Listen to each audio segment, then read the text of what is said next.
കേരളത്തിൽ ഏറ്റവും കൂടുതൽ കുഴിയുള്ള റെസ്റ്റോറന്റ്. അപ്പൊ ആ ഒരു അഹങ്കാരം ഉണ്ടോ? അതൊരിക്കലും അങ്ങനെ എന്തെങ്കിലും കുഴി ഉണ്ടായിട്ട് മാത്രം കാര്യമില്ലല്ലോ. ആയം കൂടുന്തോറും ടേസ്റ്റ് കൂടുന്നതിലുണ്ടോ? ഉയരുന്നോറും ഇത് കൂടുന്ന പോലെ തന്നെ ആഴം തോറുന്നോറും. മന്തികൾ വായുന്ന നാട്ടിൽ മന്തി സാമ്രാജ്യം സൃഷ്ടിച്ച അറേബ്യൻ പാലസ്. മന്തികൾക്കും പറയാനുണ്ട് മന്തിക്കഥകൾ. ഇന്ന് നമ്മളോട് മന്തിക്കഥ പറയാനുള്ളത് ഓപ്പറേഷൻസ് മാനേജർ നിവിൻ. മന്തി ഇപ്പോൾ സുലഭമായിട്ട് കിട്ടുന്ന ഒരു സാധനമാണ്. എല്ലാ ഷോപ്പിലും മന്തി കിട്ടാൻ.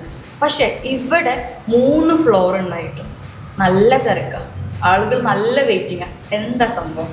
എൻ്റെ മെയിൻലി എന്താന്ന് വെച്ചാൽ നമ്മൾ കൊടുക്കുന്ന ഫുഡിൻ്റെ സർവീസും പിന്നെ ഫുഡിൻ്റെ ക്വാളിറ്റിയും ക്വാണ്ടിറ്റി. പിന്നെ എന്താണെന്ന് വെച്ചാൽ നമ്മുടെ ഹോസ്പിറ്റാലിറ്റി കൊടുക്കുന്ന സർവീസ്. നമ്മുടെ ഫൗണ്ടേഴ്സായ മനോജ് മണി എന്നും പിന്നെ ഷറഫുദ്ദീൻ, ഇവർ രണ്ടുപേരാണ് നമ്മുടെ അറേബ്യൻ പാലസിൻ്റെ ഫൗണ്ടേഴ്സ്. ഇവരാണ് നമ്മുടെ ഈ സ്ഥാപനം ഫസ്റ്റ് സ്റ്റാർട്ട് ചെയ്ത് എടപ്പള്ളിയിൽ.